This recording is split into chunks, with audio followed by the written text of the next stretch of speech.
Hello guys, welcome back to my channel Vizag అబ్బాయి అమెరికాలో. So ఈరోజు మనది చెస్ట్ వర్కౌట్ అండి. ఈ వర్కౌట్కి చాలా మంది ఫ్యాన్స్ ఉంటారు, ఎందుకంటే చెస్ట్ చేస్తే మంచిగా షేప్ వస్తుంది అండ్ బాగా కనిపిస్తుంది, అంత బాగుంటుంది, ఎస్థెటిక్ ఉంటుంది అనుకుంటారు. కాబట్టి బేసికల్ అది రావాలంటే ముందు ఓవరాల్ బాడీ ఫ్యాట్ తగ్గాలి. అది తగ్గిన తర్వాతే వస్తుంది.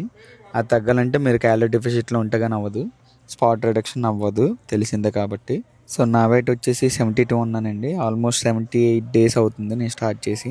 సో మన బాడీ రికంపోజిషన్ అనేది చాలా స్లోగా చేస్తున్నాడు కోచ్. సో జాగ్రత్తగా మెల్లిగా చేస్తున్నాడు. ఫాస్ట్గా చేస్తే ఫాస్ట్గా తగ్గిపోతాం, కానీ అంతే ఫాస్ట్గా మళ్ళీ వెనక్కి వచ్చేస్తుంది ఫ్యాట్. సో ఇదంతా అయిపోయాక వర్కౌట్ షెడ్యూల్స్ ఎలా చేయాలి, ఏంటి, అసలు ఎక్కడ చేస్తే మనకి కరెక్ట్గా పడుతుంది, అవన్నీ నేను వీడియోస్ చేస్తాను. సో ఇదైతే బ్యాక్ షెడ్యూల్ అండి. బ్యాక్ షెడ్యూల్ కూడా ఒక వీడియో చేసి పెట్టాను. సో బ్యాక్లోని ఈ ఎక్సర్సైజ్ చాలా under rated exercise. Mostly wide back రావడానికి కారణం ఇదే. కాకపోతే మనం కరెక్ట్గా ఫామ్ కూడా ఫాలో అయ్యి చేయాలి, లేదా చిన్న తప్పు వచ్చినా సరే మొత్తం పోద్ది. ఇదే ఎక్సర్సైజ్ సేఫ్గా చేయాలనుకుంటే టీ బార్ రో అండి. టీ బార్ రో కూడా నేను తర్వాత వీడియోలో మీకు అయితే చూపెడతాను. ఇంకా మీకు ఏ ఎక్సర్సైజ్ నేను ఫాలో అవుతున్నాను, ఏ డే స్ప్లిట్ కావాలో అడిగితే నేను మళ్ళీ వీడియో చేసి పెడతా. సో వర్కౌట్ మీద ఏం డౌట్స్ ఉన్నా, ఏం క్వశ్చన్స్ ఉన్నా మొత్తం అడిగేసేయండి కిందన.